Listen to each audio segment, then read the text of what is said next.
విజయనగరం జిల్లాలో Janasena party senior నాయకుడు అయ్యలుపై ఆయన నివాసం వద్ద జరిగిన దాడిని పార్టీ నేత విక్రమ్ తీవ్రంగా ఖండించారు. రాజకీయ వ్యక్తిగత విభేదాలను ప్రజాస్వామ్య పద్ధతుల్లోనే పరిష్కరించుకోవాలని, హింసకు ఎలాంటి స్థానం లేదు అన్నారు. ఘటనపై పోలీసులు వెంటనే సమగ్ర దర్యాప్తు చేపట్టి బాధ్యులను గుర్తించి కఠిన చట్టపరమైన చర్యలు తీసుకోవాలని డిమాండ్ చేశారు. అంతేకాకుండా అప్పుడు ఈలోపు పక్కన ఉన్న లేడీస్ కొంతమంది గబగబా వచ్చి అందరూ కేకలేసి పట్టుకునేసరికి అప్పుడు ఈలోపు నాకు బాగా బ్లడ్ అది బాగా ఫ్లో అయిపోతుందని నన్ను ఇంట్లోకి తీసుకొని వచ్చారు మా ఆడవాళ్ళు. ఇంట్లోకి వచ్చిన తర్వాత ఇంట్లోకి వాళ్ళు వెళ్ళిపోయారు. ఇదంతా దీని బ్యాక్గ్రౌండ్ మా డౌట్ ఏంటంటే వైసీపీ వాళ్ళు ఉన్నారు, జనసేనకి ఒకవేళ టికెట్ ఇస్తే ఏమైనా ఇబ్బంది పెట్టాలనేసి ఆలోచనతో ఇదంతా ప్లాన్ చేసినట్టు మాకైతే మేమైతే అనుకుంటున్నాం. ఆ విధంగా కూడా మేము కూడా పర్సనల్గా మా దర్యాప్తు చేస్తాం ఖచ్చితంగా.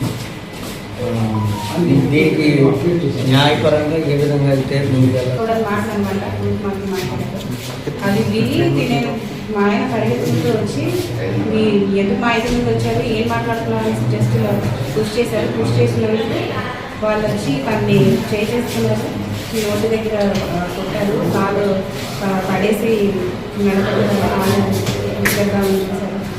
అప్పుడు చాలామంది లేడీస్ మేమందరం వెళ్ళి వెనక నుంచి లాగడం జరిగింది.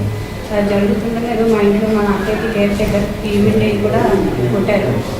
ఒక నాయకుడి మీద జరిగే అంటే ఎంత ఈ క్రూరత్వంతో ఉన్నారో అనేది మీకు అర్థమవుతుంది. వాళ్ళు ఎవరనేది పూర్తి స్థాయిలో ఇంకా ఎవరనేది పూర్తిగా తెలియలేదు. ఇది పార్టీకి సంబంధించిన ఇదా లేకపోతే ఇంకా వ్యక్తిగతంగా ఇంకేమైందనేది మనకు పూర్తిగా తెలియదు. విచారణ పోలీసులు చేసి తెలియజేయడం జరుగుతుంది.